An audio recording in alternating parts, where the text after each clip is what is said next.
कोई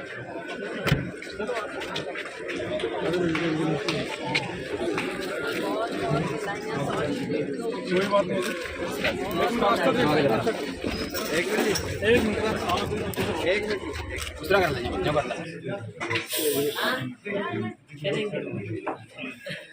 धर्म नगरी है। अभी हम बातचीत कर रहे थे कि अगर एक शहर पूरे हरियाणा में हमको डेवलप करना चाहिए था। एनसीआर तो देखो अलग है, वो तो दिल्ली के आसपास होने का उसका एक अलग वो है, लेकिन पूरे हरियाणा में हमारी धर्म नगरी है कुरुक्षेत्र, इसको बढ़ावा देना चाहिए था सरकार ने, और इसको स्मार्ट सिटी बनाना चाहिए था ताकि दुनिया भर से यहाँ पर लोग आते हैं और आने चाहिए, पिलग्रिम्स आते हैं, उनके साथ यहाँ के हमारे पूरे हरियाणा की भी और कुरुक्षेत्र की अर्थव्यवस्था को कितना बूस्ट मिल सकता था। तो हम तो यही चाहेंगे कि कुरुक्षेत्र को बढ़ावा मिले और पूरा हरियाणा तरक्की करे, कुरुक्षेत्र तरक्की करे। नेता प्रतिपक्ष अभी तक नहीं बन पाया और संगठन भी नहीं बन पाया, तो भाजपा लगातार हमलावर हो रही है कांग्रेस। नहीं, वो होते रहे, उनके भी कौन से बन गए हैं अध्यक्ष, तो वो अपनी बात अलग रखें।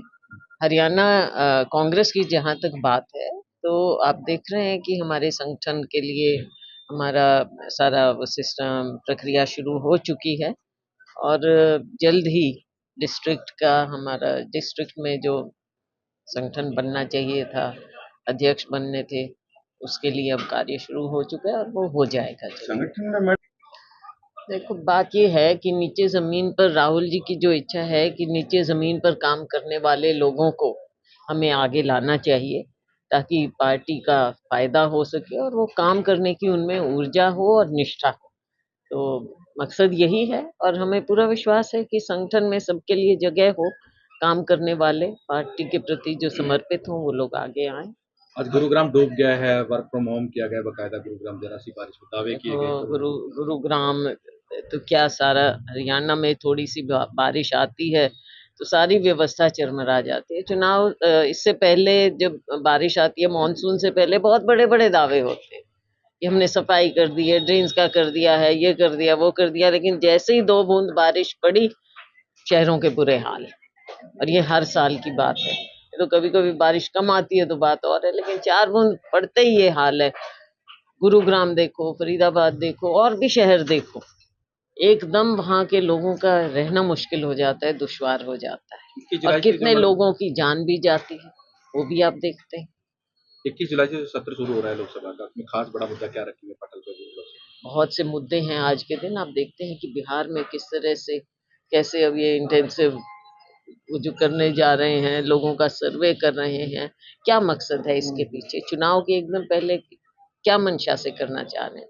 आज के दिन इलेक्शन कमीशन से लोगों का विश्वास उठता चला जा रहा है। बहुत मुद्दे और बहुत से हैं कि देश में क्या हुआ, पीछे जो ऑपरेशन सिंदूर हुआ उसके बारे में स्पेशल सेशन होना चाहिए था, वो नहीं किया। तो इस सरकार को लोकतंत्र में विश्वास रखना चाहिए और इतना कॉन्फिडेंस होना चाहिए कि लोगों की सबसे बड़ी पंचायत में आए और सारी बातें पटल पर हो और विपक्ष को अपनी बात रखने का मौका मिले। मगर मुख्यमंत्री तो कह रहे हैं पूरा विकास कर रहे हैं, लगातार करोड़ों का विकास हो रहा है। मुख्यमंत्री जी तो अलग पहचान है, कांग्रेस पे बार बार तंज कसते रहते हैं, चाहे आपकी पार्टी सुरजेवाला हो। कब तक करेंगे, कब तक करेंगे? तो हमारे ऊपर तंज कस के अगर ये लगे कि भाई विकास हो सकता है या हो रहा है तो वो करें, हमको इस चीज से कोई वो नहीं है कि भाई हमारे ऊपर तंज कस रहे हैं या कर लें तंज कस रहे हैं, लेकिन असली जवाब तो लोगों को देना पड़ेगा और विपक्ष का काम है कि जो भी कमियां हैं, खामियां हैं, उनको हम उजागर करेंगे और करते रहेंगे, आगे भी करेंगे हम, चाहे सदन में हो चाहे सड़क पर हो, ये हमारा काम है। लेकिन मकसद ये होता है, चाहे विपक्ष है, चाहे मीडिया है या सिविल सोसाइटी है, कि सरकार को चौकन्ना करे और सरकार को रिस्पॉन्ड करना चाहिए। काम करें, दिखाएं। अगर आप दिखाते हैं कि सड़क में खराबी है तो उनको उसके लिए काम करना चाहिए। तो इसको इन्हें सही ढंग से, लोकतांत्रिक ढंग से लें और काम करके दिखाएं, विकास जमीन पर करके दिखाएं। बातों से विकास नहीं होगा। बहुत अहम बात कही है और ये हमने हर जगह पूछा है और हम पूछ रहे हैं कि ये बता दें कि चुनाव से पहले एकदम इतनी संख्या कैसे बढ़ गई और अब कैसे कट गए। तो क्या आपके सिस्टम में खराबी है या एकदम सारे अमीर हो गए हैं, या पहले एकदम गरीब हो गए थे आपके 10 साल बाद?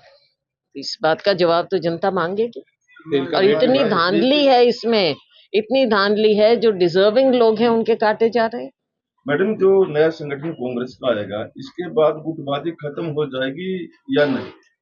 देखो, बात गुटबाजी की नहीं, अपना अपना सब प्रभाव रखते हैं और सब अपना सोचते हैं कि भाई हमको कभी तो मौका मिले। इतने साल से मौका ही नहीं मिला।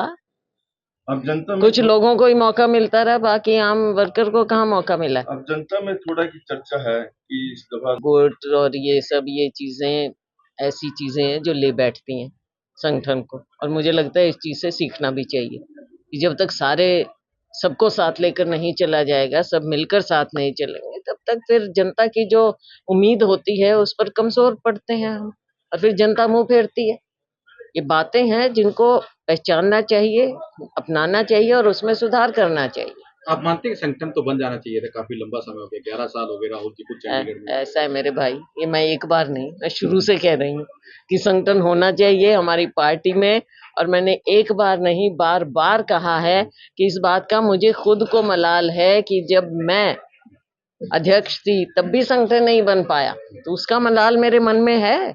और ये होना चाहिए। किस लिए? मैं तो अध्यक्ष थी, मेरे लिए क्या, लेकिन वर्करों को तो जगह मिले ना, जो नीचे जमीन पर काम कर रहे हैं। चुनाव में नतीजे जैसे भी हुए, लोगों के, वर्करों की के काम से हुए, थोड़ा और ठीक होता।